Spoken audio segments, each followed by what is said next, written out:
جہاز اڑنے کے لیے تیار تھا۔ اسے کسی کانفرنس میں پہنچنا تھا، خاص اسی کے لیے کانفرنس منعقد کی جا رہی تھی۔ وہ اپنی سیٹ پر بیٹھا اور جہاز اڑ گیا۔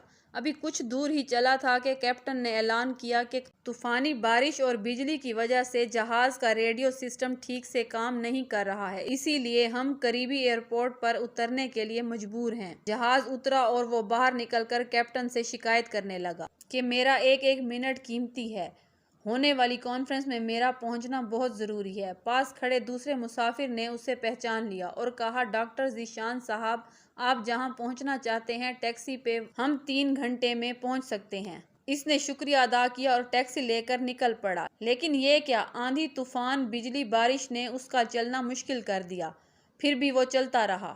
اچانک ڈرائیور کو احساس ہوا کہ وہ راستہ بھٹک چکا ہے۔ نا امیدی کے اتار چڑھاؤ کے بیچ اسے چھوٹا سا گھر دکھائی دیا۔ اس طوفان میں یہی غنیمت سمجھا۔ وہ گاڑی سے نیچے اترا اور دروازہ کھٹکھٹایا۔ اندر سے آواز آئی، جو کوئی بھی ہے اندر آ جائے، دروازہ کھلا ہے۔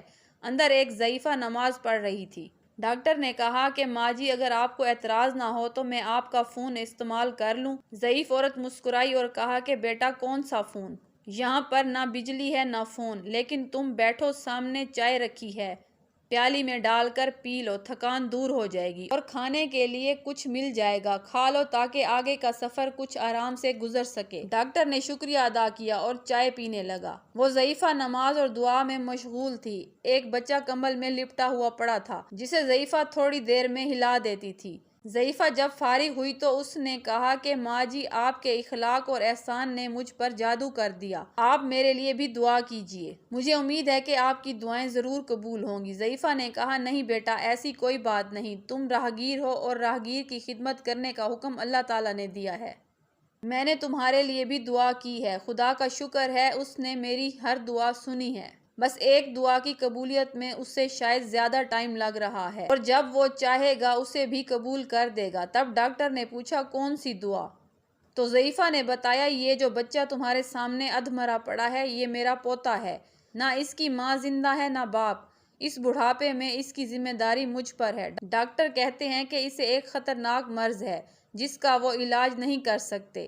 کہتے ہیں کہ ایک ہی نامور ڈاکٹر ہے، ان کا نام ذیشان ہے، جو اس کا آپریشن کر سکتے ہیں، لیکن میں ضعیفہ کہاں اس تک پہنچ سکتی ہوں؟ جاؤں بھی تو پتہ نہیں وہ اسے دیکھنے پر راضی ہو یا نہیں، بس اللہ سے دعا ہے کہ وہ میری مشکل آسان کر دے۔ ڈاکٹر کی آنکھوں میں آنسوؤں کا سیلاب بہنے لگا اور وہ بھر آئی ہوئی آواز میں بولا، خدا کی قسم، آپ کی دعا نے ہوائی جہاز کو نیچے اتار دیا، آسمان پر بجلیاں چلوا دیں، اس نے مجھے راستہ بھلوا دیا تاکہ میں یہاں تک آ جاؤں۔ خدا کی قسم، مجھے یقین ہی نہیں ہو رہا کہ خدا ایک بندے کی دعا قبول کر کے اپنے بندے کے لیے اس طرح آسانی مہیا کرا سکتا ہے۔ وہ مسبب الاسباب ہے۔ اللہ کے بندو، اس سے لو لگا کے تو دیکھو، جہاں جا کر انسان بے بس ہو جاتا ہے، وہاں سے اس کی خدائی شروع ہوتی ہے۔